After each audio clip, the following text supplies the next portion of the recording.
যাদের নামাজ পড়ার সময় দুনিয়াবি চিন্তা মনে আসে বা নামাজে অমনোযোগী তৈরি হয়, তারা ভিডিওটি শেষ পর্যন্ত দেখার অনুরোধ রইল। হযরত আলী রাদিয়াল্লাহু তাআলা আনহুর কাছে একজন ব্যক্তি এসেছে। তখন লোকটা বলল, হুজুর, আমার নামাজে মন বসে না। নামাজে দাঁড়ালে আমার দুনিয়াবি নানা চিন্তা আসে। হুজুর, আমার এই নামাজ কি আল্লাহ তাআলা কবুল করবেন? তখন হযরত আলী রাদিয়াল্লাহু তাআলা আনহা বলেছেন, না, তোমার নামাজ কবুল হবে না। তখন লোকটা মনে অনেক কষ্ট নিয়ে চলে যাচ্ছেন।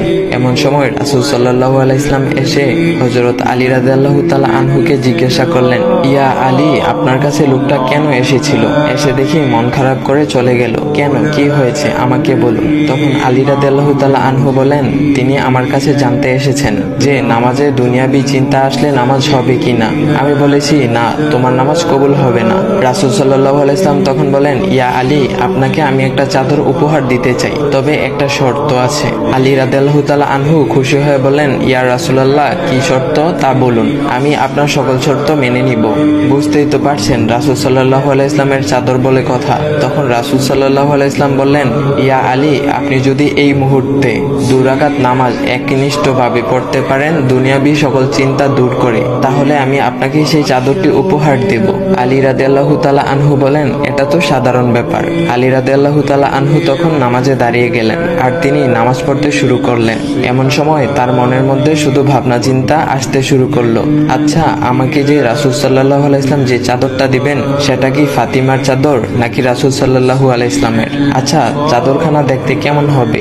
এই বিভিন্ন বিষয় নিয়ে ভাবতে লাগলেন। তিনি ভুলেই গেছেন যে দুনিয়াবি চিন্তা নামাজে আনতে রাসূল সাল্লাল্লাহু আলাইহি ওয়াসাল্লাম নিষেধ করেছেন। এর মধ্যে আলী রাদিয়াল্লাহু তাআলা আনহুর নামাজ পড়া শেষ। আলী রাদিয়াল্লাহু তাআলা নামাজ শেষ করে রাসূল সাল্লাল্লাহু আলাইহি ওয়াসাল্লামকে বলতেছেন, ইয়া রাসূলুল্লাহ, আমি আপনার শর্ত মেনেছি, এখন আমাকে চাদরখানা উপহার দেন। রাসূল সাল্লাল্লাহু আলাইহি ওয়াসাল্লাম বলেন, ইয়া আলী, আপনি কি একনিষ্ঠভাবে দুনিয়াবি চিন্তা মুক্ত ছাড়া 2 রাকাত নামাজ পড়েছেন? তখন আলী রাদিয়াল্লাহু তাআলা আনহা মুচকি হেসে বললেন, না ইয়া রাসূলুল্লাহ, আমি আপনার চাদর নিয়ে অনেক কিছুই ভেবেছি। তখন রাসূল সাল্লাল্লাহু আলাইহি ওয়াসাল্লাম বলেন, ইয়া আলী, নামাজ তোমারও হয়েছে, আর তুমি যাকে নামাজ হবে না বলে ফতোয়া দিয়েছো, তার নামাজও আল্লাহ তাআলা কবুল করে নিয়েছেন। শোনো আলী, দুনিয়াবি চিন্তা দ্বারা নামাজ বাতিল হয় না, নামাজ মহান আল্লাহ তাআলা কবুল করে নেন। সকল ফরজ নিয়ম কানুন মেনে নামাজ পড়লে নামাজ হবে ইনশাল্লাহ। তবে আমাদের সকলের উচিত নামাজ আদায় করার সময় একমাত্র আল্লাহকে স্মরণ করে নামাজ আদায় করা। নামাজে দাঁড়ালে দুনিয়াবি চিন্তা মাথায় আসে, এটা শয়তানের একটা ফাঁদ।